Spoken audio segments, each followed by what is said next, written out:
The Auburn Tigers add Parker Pritchett to the 2026 class.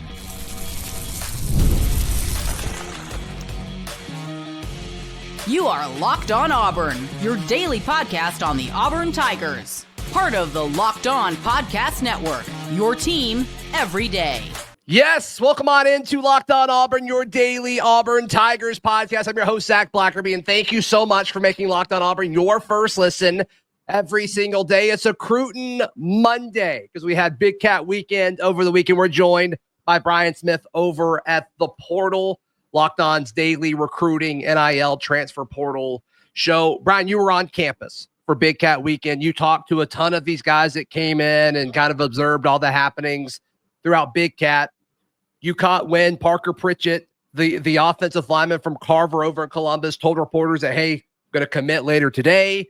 And then just a few hours later, they put out the graphic and all of that is finished. But Parker Pritchett, a guy you and I've talked about probably for the last month or so, finally a part of Auburn's 2026 class. Big boy. Parker's a kid I met last year. He was 335, 340. He has completely changed his body. He's down to 305, looks fantastic. It's a big deal, in my opinion. Yeah, that tells me two things. Number one, he's got people around him helping him. And two, he's actually taking the initiative to do it. Because a lot of kids that, like he leans on somebody, they fall over for the most part at the high school level. Some kids think that's how it is in college.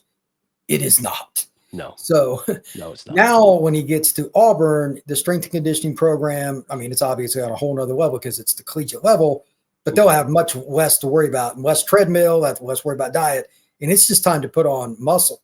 Great kid. Yes, sir. No, sir. Very respectful. He kind of fits Auburn to a T. And he's a lifelong Auburn fan. He said, this is home. Yeah. He said that to us a couple of times where we're interviewing. Like, we didn't even know he was committing. He said, yeah, I'm going to go Auburn. He's just like a real quiet, chill guy. So it was kind of cool. Oh, you're committed. When are you doing this? Like, yeah. What are the plans? Like, what's going on? Clemente was standing next to you. Goes, what are we doing? We had no idea. And he just said it like, I'm going to dinner. Like I'm committing. It was pretty funny, but cool. Good for him. He's an awesome kid though. Congrats to him for getting it done. Yeah. So Parker Pritchett's Auburn's first offensive lineman in the 2026 class, a class that you and I like the early stages of it. But you need linemen, you need offensive linemen. And so Parker Pritchett, with him dropping weight now closer to 300 pounds, 6'4", 6'5", depending on where you look. I mean, is he still a guard, or do you feel maybe there's more of a chance that he's a tackle since he dropped some of this weight? I think he can play tackle either way, but now with that, again, it's about dedication. Tackle's just harder.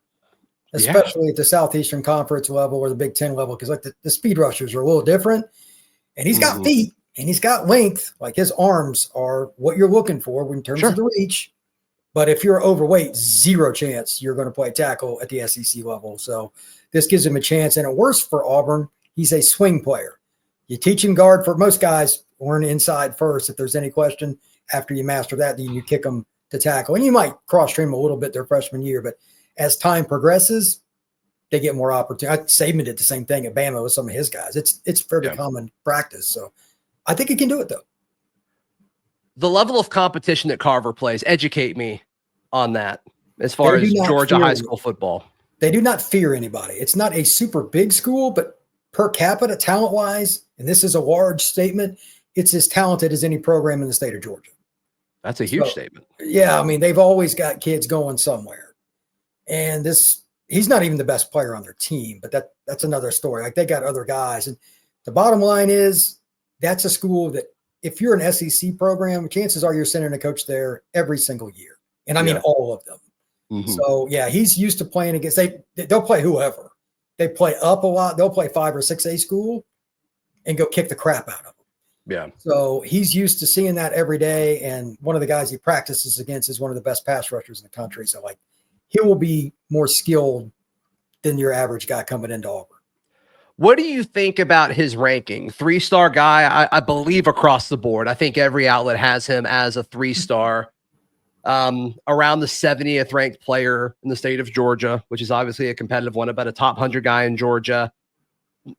We've talked about offensive linemen. It's so tricky to grade these guys, and there's politics as far as how many camps you're going to and all of that. But Parker Pritchett, if you had to grade him and you had to evaluate him, What do you say to the Auburn fans that roll their eyes like, oh, it's just another 3-star? I wouldn't have been as high on him if I hadn't seen him this weekend, because like he's just gradually lost weight since last season. Like he is in the middle of a heater on figuring out his body. Yeah. In 2 months, you know, he might have been like 320, 325 just a little bit ago, but now we're in early April and he's down to just over 300. That's a big, big deal. Yeah. And on top of it, I've seen him play, I've seen him practice. I know what he can do. A lot of guys haven't. And watching the huddle film is not the same for a lineman. You got to see him live. It's not the same. So I'm not surprised at the 3-star ranking, but I think he's better than that. And Auburn's at a point now where they don't have to just grab bag at O-line. I know that makes you very happy in particular. No kidding. No kidding. Well, and another offensive lineman that stood out to you, Wilson Zeirer, Killian Zaiere's younger brother, former Auburn Tiger. I mean, it sounds like he got plenty of FaceTime over the weekend with Auburn staff, but it sounds like he impressed you. Is that fair to say? It's ironic. He impressed me more before I spoke to him, and I thought he was very impressive speaking to him. But the reason I say that is when he walked up, I'm like, who the crap is that? I had no idea. He plays at Raven Gap. It's a school. It's a boarding school up on the edge of the mountains in Georgia. They don't play a normal schedule. They play out of state all the time. But he walked in, and you're like, that's what it's supposed to look like. He's 6'5", 6'6", very lean. He's 280, 285. He's just an athlete, like his track family. This is a guy that's an SEC level player. And he'd originally had Pitt in North Carolina for his 2 OVs. And I said, you still got those? What do you got coming? You know, just general talk. He goes, no, I canceled them. I'm like, why? And he goes, well, my recruitment changed. I said, what do you mean? He goes, now I got Bama, I've got Georgia, and I've got Auburn. I said, oh. North Carolina and Pitt to Bama and Georgia? Yeah. That's a jump. That's a very large jump. Where do you think Auburn fits in this? I mean, we've speculated just, you know, the ties of, you know, his brother playing here and all that. Auburn seems to be the favorite. Are you concerned about those OVs to Bama and Georgia? Would you still say Auburn's the leader here? If he doesn't end up at Auburn, I would be surprised. They are the team that he's followed. I think he said like the last 6-7 years, whatever it is. I can't remember. About when his brother played, probably. That makes sense. So it's the leader in the clubhouse would be the Auburn Tigers. Yeah. All right. As far as offensive line goes, like, okay, let's say like you got Parker Pritchett. Let's say you add Wilson Zeirer. What else do you want to see on the offensive line for the Auburn Tigers? I mean, the only other offensive lineman I believe that was here this past weekend was Dalton Toothman, who is a name that's like just kind of surfacing. Like, you know, we've only talked about him. Like, I think last week we were talking about the guys that are visiting this weekend. Like, I feel like you need more than that on the offensive line. Is that fair to say? I say 4 every year now moving forward. And Auburn's almost to the point where they're at par, which seemed like forever to get to, but they needed balance in their classes. This will be the 3rd year in a row they're actually getting some offensive linemen. And on top of that, they're also getting some tackles, which, again, I know that makes Zach very happy. He does cartwheels and stuff like that, folks. Believe it or not, Zach does cartwheels. But anyway. You talk about offensive tackles to Auburn, absolutely. And I guess one thing to think of from an age standpoint, Cale Ellis was supposed to be in this class and reclassified. And he's going to be here, I assume, in the summer. Yes. And so, like, be a summer enrollee. So, like, I guess that's helpful. They just needed him in a year early because he's going to be, you know, the guy after Connor Lew, we're assuming, at center. So, like, I know he's not going to count towards this class, but from an age standpoint and an impact standpoint, it's kind of the same thing. He's very important. I think they got to play him a little bit somehow this year just to see if he could be that guy. Because he is important. You can't miss on him. And even I hope they still get a center out of the portal just to compete with him so he doesn't have to play, because it would essentially be his freshman year, but it really would be a sophomore. But like 18, 19-year-old starting at center, even at the G5 level, that's tough. A lot. That's tough. Yeah, and like Connor Lew came in the second half of his freshman year because Avery got hurt. But like Connor Lew's special, and like maybe Cale Ellis is. I don't know. Like we're looking at him differently because he got in, you know, a year earlier, reclassified. But like if Cale Ellis was still in this class, he'd be one of all, you know, the guys I'm most excited about in this class. But he reclassified and got on campus. So. Yeah, I think Cale Ellis will end up in the NFL just like Connor Lew will end up in the NFL. But again, I don't want 19-year-olds starting at the pivot, brother. It's really hard. That's tough. It's tough. Nothing against anybody specifically. It's just that's tough to do. You got to be special. All right. So a 5-star wide receiver had some interesting comments. I'm stoked he showed up. I was a little skeptical when I saw his name on the list. I want to jump into that and get your thoughts on him in just a second right here on Locked On Auburn. Today's show brought to you by our friends at TurboTax. It's tax season, and taxes was waiting and wondering and worrying if you're going to get any money back, and then waiting and wondering and worrying some more. Now Taxes is matching with a TurboTax expert who could do your taxes as soon as today. The expert will find every deduction possible and file every form and every investment and everything with 100% accuracy. Also, you can get the most money back guaranteed. No waiting, no wondering, no worries. Now this is Taxes. Get an expert now at TurboTax.com. Only available with TurboTax Live full service. Real-time updates only in the iOS mobile app. See guarantee details at TurboTax.com/guarantee. Brian Smith hanging out with us as we recap Big Cat weekend. Was very pleased to see that Tristan Keys, the 5-star wide receiver, many people say he's the best receiver in the country. He's committed to LSU. He was on campus this past weekend, and he said that, Auburn's got a shot. Auburn's got a shot with him. Do you believe that, Brian? I think he's a kid that wants to take the visits to make sure. He's a pleaser. He's a guy that'll talk to anybody. He's as easygoing, laid back as it gets. So that didn't surprise me. Deuce knows him, and they play together, so they're buddies. That helps, obviously. Deuce, for those that don't remember, is from Mississippi. I'd imagine this will drag out forever. Ole Miss is never going to give up on recruiting. I mean, he's a home state kid. And LSU, believe it or not, actually needs receivers in this class. That's a big priority for them. So I don't know. Deuce doesn't think he'll end up at LSU. I was talking to him about it out front, and I'm like, well, we'll see. But he doesn't know where he's going either. The people I spoke with, I didn't speak with him directly this weekend, but everybody thinks they're in the mix, and this one's just going to take a while. But he's a national top 20 guy. You have to recruit him through signing day and all, but make him give you a restraining order as far as recruiting him. On 3 has him as the 3rd best player in the country. I would be okay because his floor is so high because off the field he's a stud. He's massive in terms of his wingspan. He plays hard. He makes acrobatic catches. Does all the things that you want. You look at the guy, and it's like, yeah, this is what you want out there. Catching passes. Like you want Tristan Keys out there. So, it's always good when they get on campus for sure. I'm not super confident in this recruitment, but he keeps showing up, which I think that matters. That's important. That's important. Another massive receiver that was here this weekend, CD Morgan from Benjamin Russell up in Alexander City, 4-star guy. I mean, it still seems like Auburn's in the lead for CD Morgan. Would you say that that's fair to say?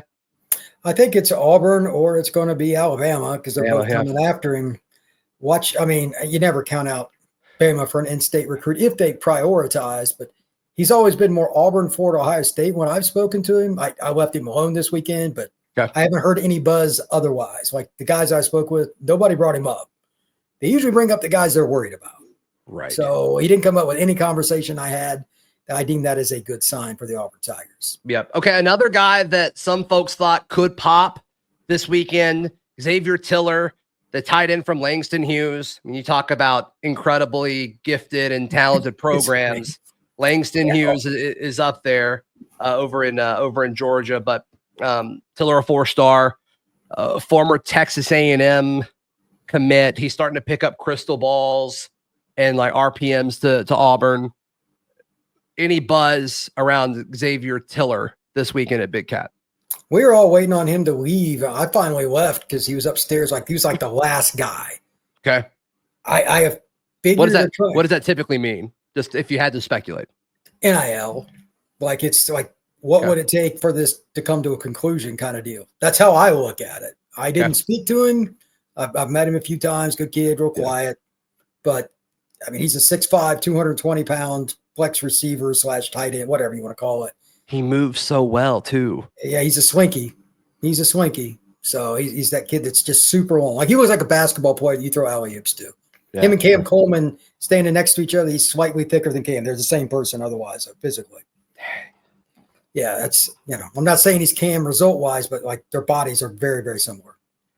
Who all's going after him? Like, I know he's committed to A&M early and has since decommitted, but I mean, are other top programs throughout the SEC calling him? I would assume so, based on the way you talk about him. Yeah, like unless something has changed in the last 48 hours, that's a kid that pretty much can pick up the phone and go where he wants if they've still got a tight end spot open. There might be a few exceptions to that, but they're pretty slim. If you want to go to Miami, if you wanted to go back to A&M, I bet he could, Tennessee, whatever. All right, so he's got officials May 30th to Bama, June 6th to Auburn, June 13th to FSU, June 20th to USC, which USC is killing it recruiting right now. Yeah, they finally got a real NIL department, so they're a different end. They're going to finish with the number one class. They're going to sign over 30 players, I was told. How did it take so long for LA to get that together? Like, that's crazy to me. I've been talking about that because I've asked the same question. Yeah. It's just bizarre. Like, There's how no is that not organized? Yeah, for USC not to be good is almost like criminal. So, yes. But yeah, especially in this era where you can $100%. financially lure. I mean, you get tell an 18-year-old kid that they get all this money and they can do it in LA. Like, goodness gracious. Like, they should be number one. So we'll see if USC holds on to it and what Lincoln Riley's able to do out there, but they seem interested in Tiller. I mean, should that be a concern? Oh, absolutely. Anytime SC gets a kid on campus now, it's a possibility. If they've got the last visit, would not surprise me at all if that's where it ended up. I mean, it's certainly possible. They get into Georgia and Alabama quite a bit. All right, other names we need to keep an eye on from this past weekend, as well as more chatter on Deuce Night. Can't ever have enough quarterback chatter. That's next, right here on Locked On Auburn. Today's show brought to you by our friends at Monarch Money. You ever check your bank account and wonder, where did all my money go? Between dining out, online shopping, entertainment, it's easy to lose track, and that's where Monarch Money comes in. It's your personal CFO, giving you full visibility and control over your finances. And I love that Monarch Money is not just a budgeting app. It's a complete financial command center. You can track all your accounts, investments, and spending all in one place. They've got the insights that may surprise you. It's all in one convenience. You don't need to combine multiple apps.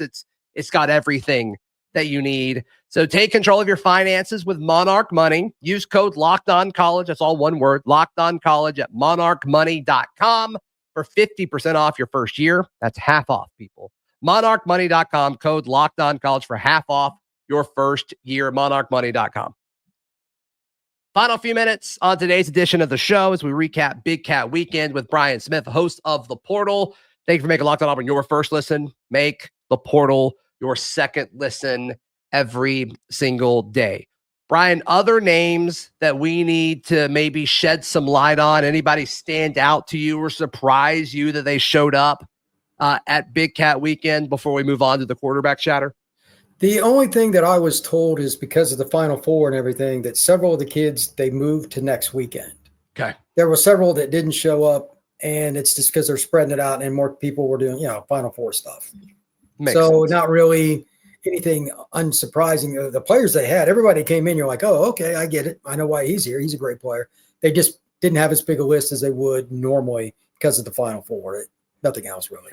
Yeah, looking like on Friday, Evan Jacobson, the tight end. He's really good. Yeah.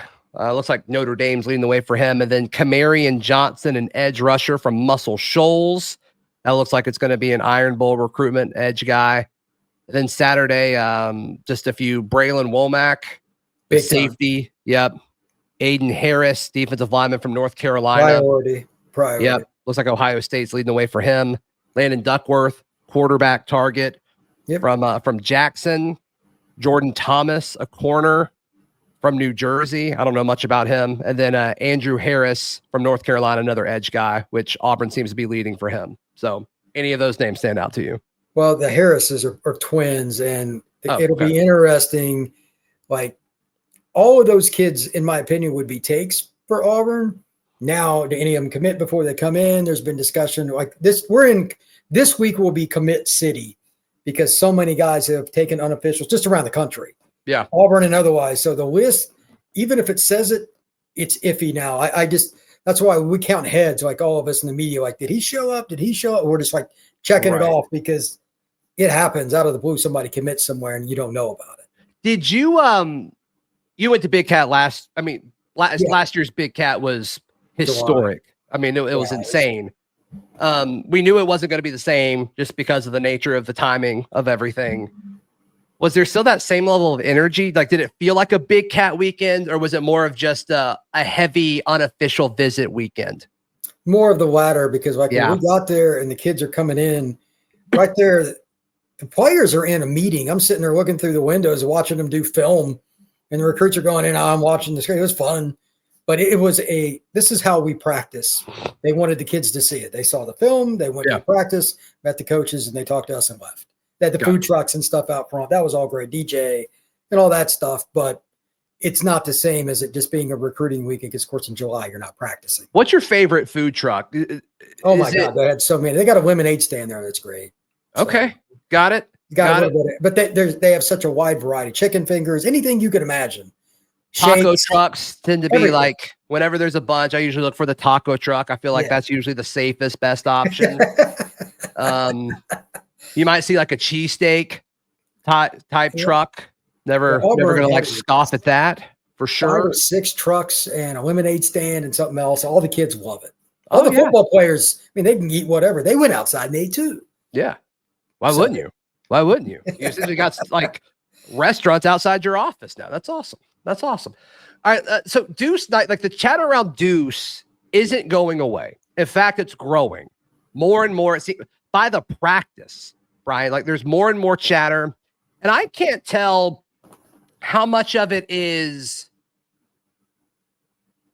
like new shiny freshman, new like shiny thing in the room, but like Jackson's new too.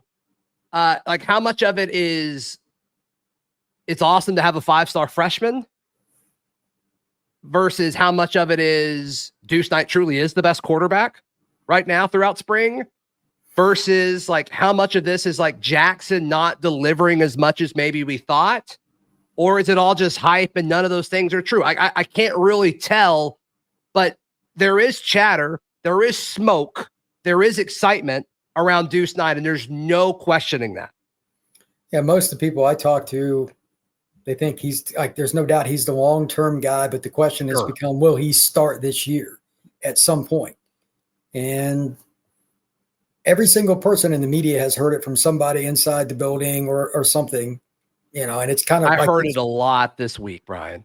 I heard it so much this week. When he had another great practice on Saturday, and it was a scrimmage. He did really well again. He's not throwing the ball to the other team, which most freshmen, let's be really honest, they suck at that. He's not throwing picks. Everybody's heard that, and that's the key. Yeah. Because he's going to make plays with his feet that you can't teach. He's got a cannon for an arm, so it was really just, can he read what's going on and make throws? Because he's got a gun. I just can't tell how much of it is spring. I mean, there's always a spring guy, right? That's true. And I'm not saying he doesn't deserve it. I'm not saying he's not deserving of it, but I want to hear it in the fall. I want to hear it during fall camp, because to me, it'll make it more real. The only thing that I said as a pushback to anybody, I was like, they play Baylor the first game. You're playing a P4 program on the road. It'll be a hostile environment. Even if you just gave Deuce Night a package, how does he react when he screws up and doesn't change the protection up front and he gets smacked upside the head and it's 2nd and 17? Yeah, sure. That's why coaches hate playing freshmen. There's no way to answer that. But he's not going to get any answers by Deuce standing next to him holding a clipboard on the sideline either. So Hugh Freeze has got an eventually really hard decision to make. Does Freeze have the liberty, pun intended, does he have the liberty to start Deuce? Because if it goes south in Baylor quickly, what do you do? Well, there's a couple ways to look at it. If you go 7-5 this year, but Deuce was your quarterback, you could say, here, our future, we're just getting started. But if you go 7-5 with Jackson, it's not going to go well. That's how I would look at it. Yeah, I do think, though, and you and I had this conversation, we were talking about, like, can you pay 3 quarterbacks at the same time? I don't think Jackson's here next year because of Deuce. Unless very well be. Unless he's just incredible and he turns it on and sure, maybe he's not quite animal. good enough to go to the NFL, but he sticks around. But I mean, I think the most likely scenario is Jackson's not here this time of year from now. If that's the case, chances are pretty good that Auburn's in a good spot. That means Deuce has at least figured something out. Mm-hmm. Maybe he's not unbelievable, but you can see the wheels turning inside his head and he's starting to make progress in actual football games. Yeah. Or else they would all but have to bring Jackson back, or unless he just wanted to leave for some reason. I don't think that's his intent. So, yeah, I would imagine. But I don't think it's going to be up to Jackson. Well, it may not be. It may not be, but if Deuce is playing that well, he may not want to come back just from the perspective of sure. I'm not as a senior. I'm probably not the starter here if I come back. Yeah. Next year, no matter what, he needs to start so he can get as many reps as possible to take that film to the combine and all that, because he'll be a senior in 26. So yeah, and he has traits. He has desirable traits. Oh, absolutely. He's just got to put it on film. And hey, I hope he does it at Auburn. But just the Deuce chatter is so loud. It reminds me of the Bo Nix chatter when Bo was a freshman. It reminds me of that, where everybody's like, well, Joey Gatewood's the starter.